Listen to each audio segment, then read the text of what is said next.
샬롬 할렐루야. 욥기 7장 1절에서 7절이요.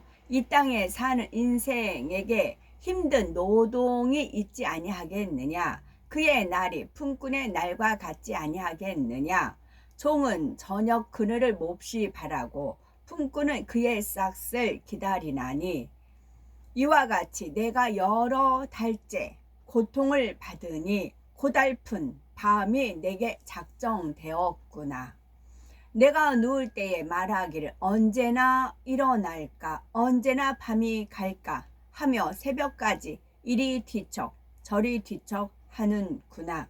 내 살에는 구더기와 흙덩이가 의복처럼 입혀졌고 내 피부는 굳어졌다가 터지는구나. 나의 날은 배틀의 북보다 빠르니 희망 없이 보내는구나. 내 생명이 한낱 바람 같음을 생각하옵소서. 나의 눈이 다시는 행복을 보지 못하리이다. 8절까지요. 나를 본 자의 눈이 다시는 나를 보지 못할 것이고 주의 눈이 나를 향하실지라도 내가 잊지 아니하리이다. 욥기 강의 14번째, 꿈과 소망을 잃지 말자입니다. 꿈과 소망을 잃어버린 욥의 말을 하나하나 살펴보면서 하나님께서 우리에게 원하시는 뜻이 무엇인지 말씀드리겠습니다. 첫째, 꿈과 소망을 잃고 탄식하는 욥 살펴봅니다. 욥기 7장 1절에서 4절에 보니 세상에 있는 인생에게 전쟁이 있지 아니하냐. 종은 저물기를 심히 기다리고 품꾼은 그 싹을 바라나니 내가 누울 때면 말하기를 언제나 일어날고 언제나 밤이 갈고 하며 새벽까지 이리 뒤척 저리 뒤척 하는구나. 욥은 풍요로운 환경에서 무사람들로부터 존경받고 베푸는 삶을 누리다가 막상 시험을 겪고 보니 인생이 전쟁터처럼 비참하게 보였습니다. 죽기를 바라나 죽지도 못하고 친구들에게 위로는커녕 숨어만 당하고 있다고 생각하니 아무 소망이 보이지 않았습니다. 그저 하루 품삯을 바라는 노동자와 해가 지기만을 바라는 종처럼 아무 꿈도 소망도 없이 무의미한 날을 보냈습니다. 밤이 되면 몸이 아파 잘 수가 없기에 언제나 아침이 올까 기다리며 새벽까지 이리저리 뒤척거릴 뿐이었지요. 악창이 나을 것 같지도 않고 회복될 것 같지도 않으니 죽을 날만 기다리는 상황입니다. 꿈과 비전을 잃고 나니 절망 속에 탄식만 나왔지요. 욥은 아무런 낙이 없고 소망도 없는 자신의 처지를 품꾼이나 종의 심정에 비유하고 있는데 이는 합당치 못한 생각입니다. 품꾼으로 일하는 사람이 해가 지기만을 기다리며 시간만 때우고 있다면 어찌 합당한 모습이겠습니까? 꿈과 소망도 없이 무의미한 나날, 이제 저가 꿈, 소망 아침에 주님께서 다시 한번 상기시켜 주셨어요. 그거는 이제 아침에요. 주님께서 제가 있었던 어떤 그 한 대목을 떠올려 주시면서 이제 연결을 시켜 주셨어요. 그것은 이제 30대 하나님 만나기 한 직전이었어요. 그때 집안을 쫙 이제 청소 깨끗이 해놓고 화장대 한 켠 위에 이제 거실에 이제 조그만 미니 화장대가 있었거든요. 거기에 제가 꽃이 있었어요. 그래서 생화, 그래서 예쁜 병에다 꽃을 딱 꽂아 놓고 혼자 행복해 하고 있는데 띵동 이제 목사님이 뭔가를 가지러 오셨어요. 저희 집에. 그때 이제 목사님이 딱 오셨을 때 마치 갑자기 신방이신 거잖아요. 오셨어요. 그랬을 때 너무 다행이다. 마침 청소도 해놨고 안 하던 짓도 해놨어요. 이제 그 미니 그 화장대에다가 꽃까지 딱 꽂아놨어요. 그래서 목사님 저거 봐주셨으면 얼마나 좋을까 그랬어요. 그랬더니 목사님 눈치가 좀 빠르시거든요. 그러더니 제 표정이 좀 다르니까 한번 휙게 쳐다보시더라고요. 눈길을 그 꽃에다가 주시더니 씩 웃고 이제 가셨거든요. 그러면서 아우 다행이다 다행이다 이제 그런 마음을 가졌어요. 그런 것이 한편이 있었는데 주님께서 그것을 떠올려 주시면서 주님과 이제 그 천국에 가면 신방을 가요. 신방을 가면 이분이 이제 마치 막 너무 행복하게 집안을 정리 싹 하고 천사들 다 수종 아래에서 잘 산뜻하게 준비된 상황. 천국은 미리 아니까. 상황이었을 때 주님하고 저가 신방을 가요. 그러면 기쁜데 또 마음 한편은 뭐 어떻게 대접을 할까? 준비가 안 됐는데 그런 마음이 가질 수 있잖아요.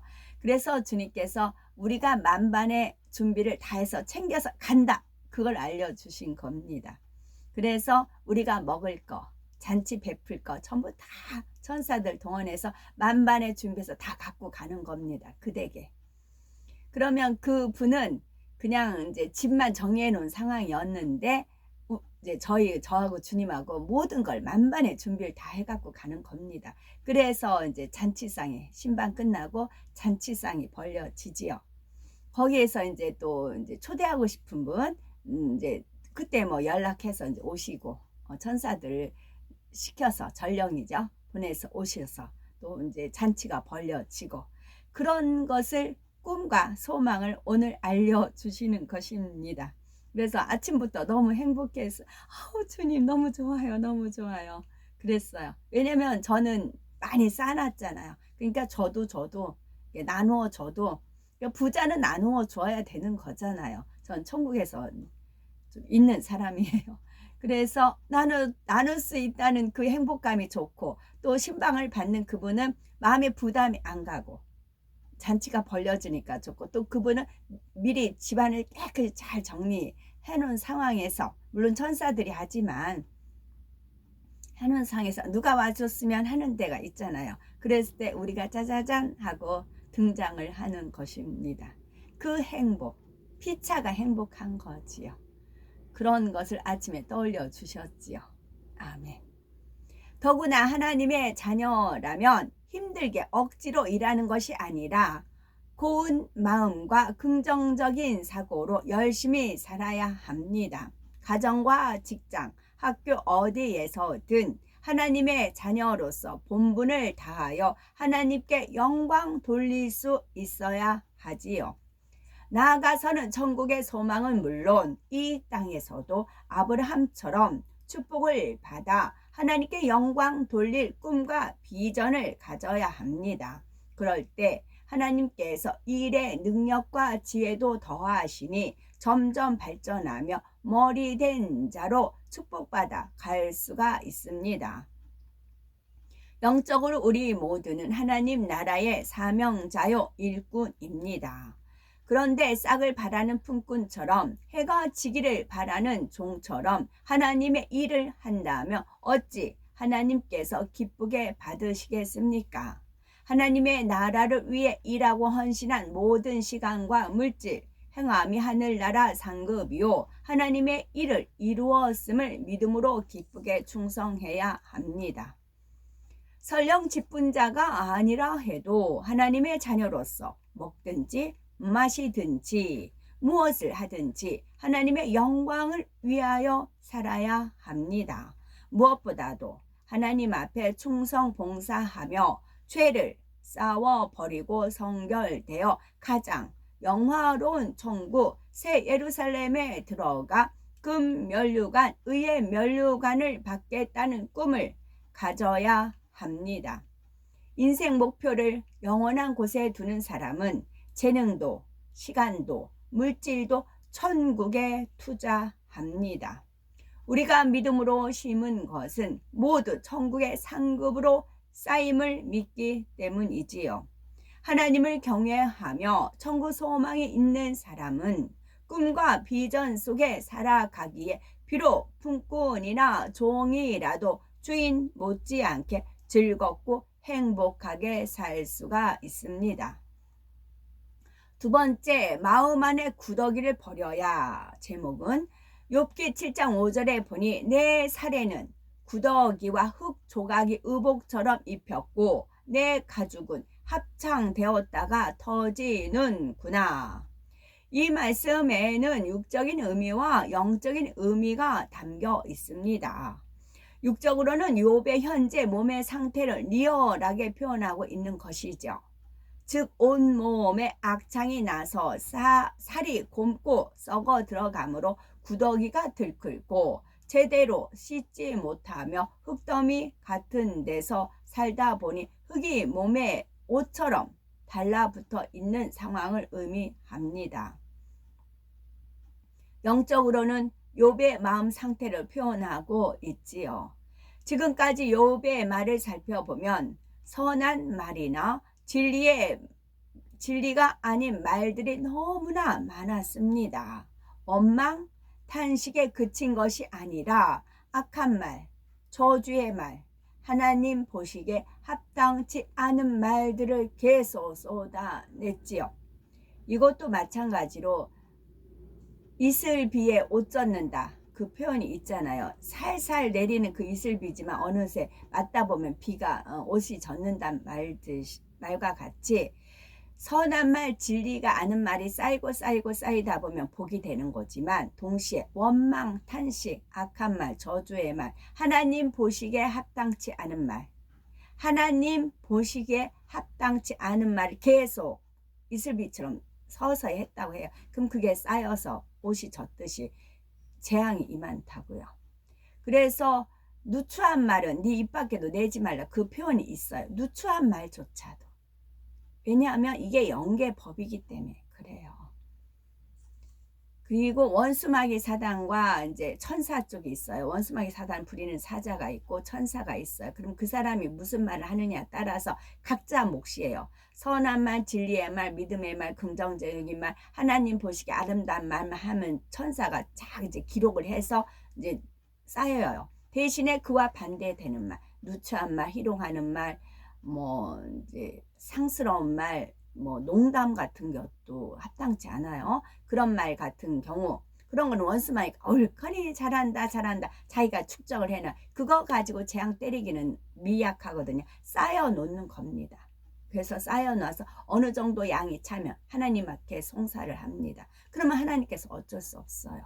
그럼 네 뜻대로 해라. 어느 조건은 제시하죠. 대신에 천사 또한 마찬가지 기록을 해놔요. 그러나 이 어느 정도 양 가지고는 축복을 줄 수 없어요. 그러나 이 선한 말이 쌓였어요. 그럼 하나님께 막 기쁜 마음으로 이제 보고를 하죠. 그러면 하나님께 그러냐, 됐다. 그러면 복을 내려야 되겠다. 그렇게 되는 겁니다.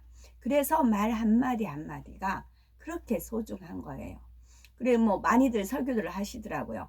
뭐 이슬이 맞으면 소가 그 이슬을 먹으면 젖이 나오지만 뱀이 먹으면 독이 나온다. 그런 표현이 있잖아요. 같은 말을 하더라도 누가 하느냐에 따라 틀린 거지요.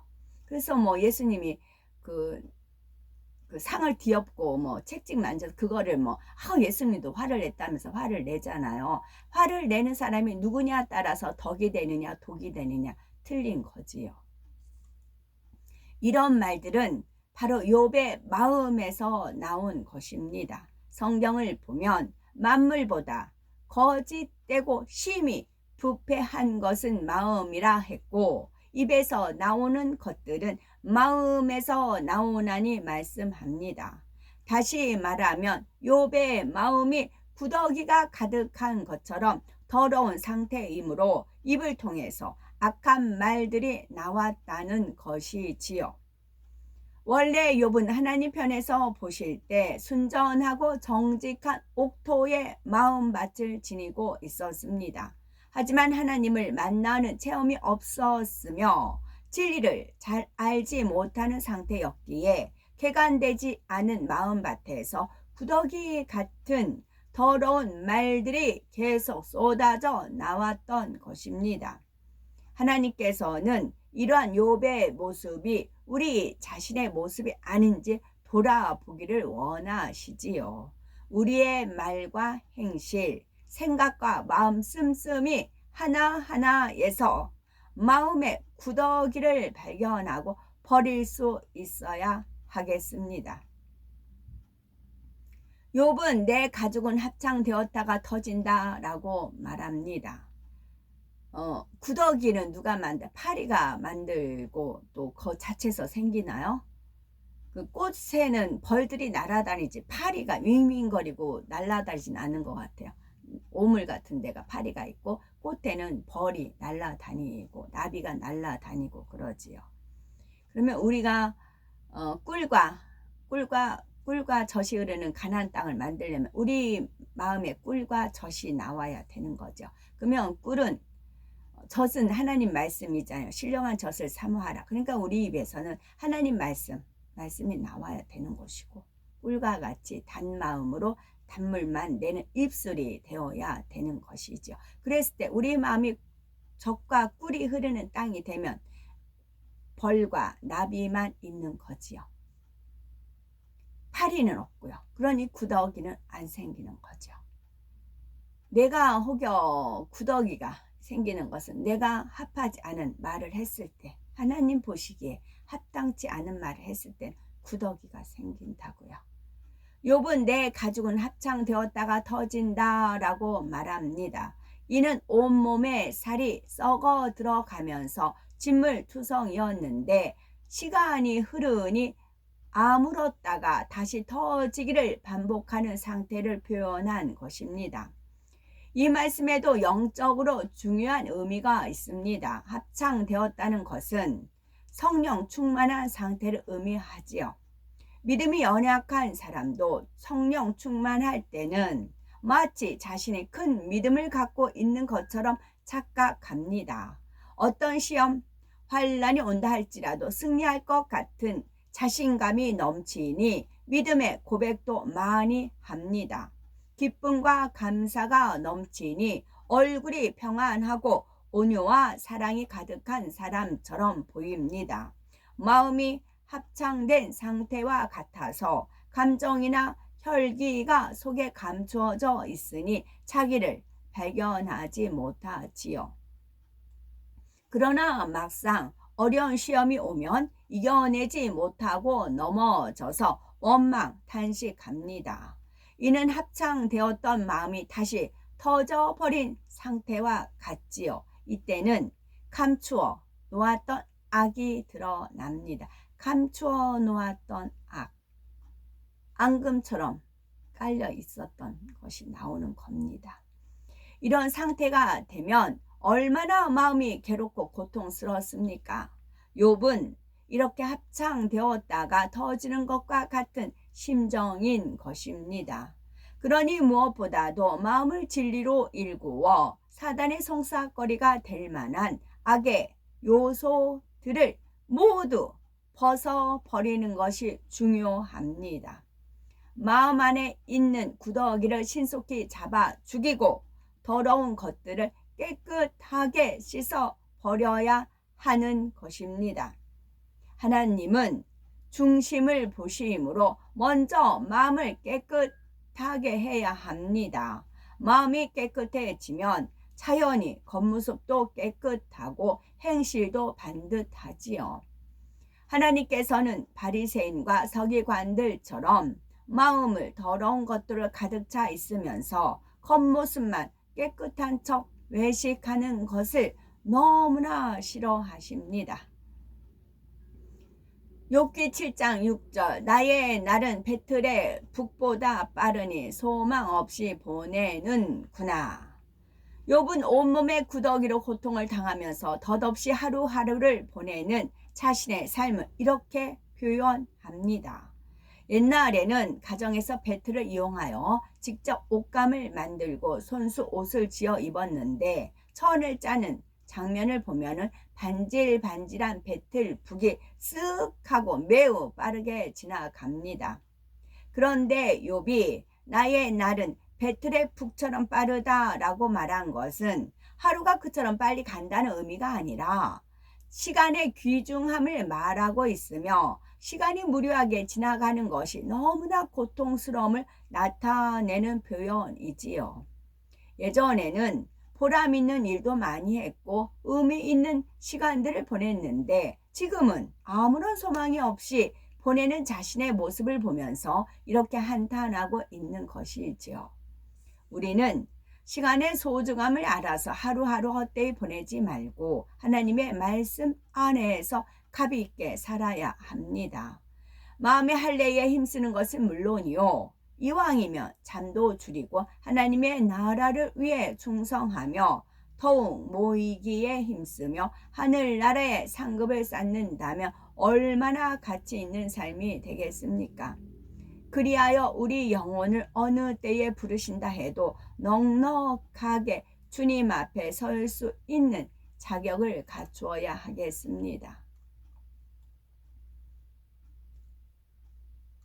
욥기 7장 7절에서 8절. 내 생명이 한 호흡 같음을 생각하옵소서. 나의 눈이 다시 복된 것을 보지 못하리이다. 주의 눈이 나를 향하실지라도 내가 잊지 아니하리이다. 생명이 한 호흡 같다는 것은 경각에 달렸음을 의미합니다. 욥은 언제 죽을지 모르는 상황이기에 그야말로 한치 앞을 내다볼 수가 없는 인생이었지요. 시험이 오기 전 욥은 귀인답게 살았으며 아무 부족할 것이 없었을 뿐만 아니라 많은 사람의 칭송을 받으며 복된 삶을 살았습니다. 그런데 이제는 한순간에 죽을 수도 있다는 생각에 다시는 복된 것을 보지 못할 것이라고 체험하고 있습니다. 그래서 하나님이 나를 찾으셔도 볼 수 없을 것입니다 라고 낙심하는 고백을 하지요. 성경을 보면 사람의 힘으로는 불가능한 일들이 하나님의 능력으로 해결되는 사례가 많이 나옵니다. 나사로는 무덤에 장사된 지 나흘이 되어 썩는 냄새가 나는데도 주님의 권능으로 다시 살아날 수 있었습니다.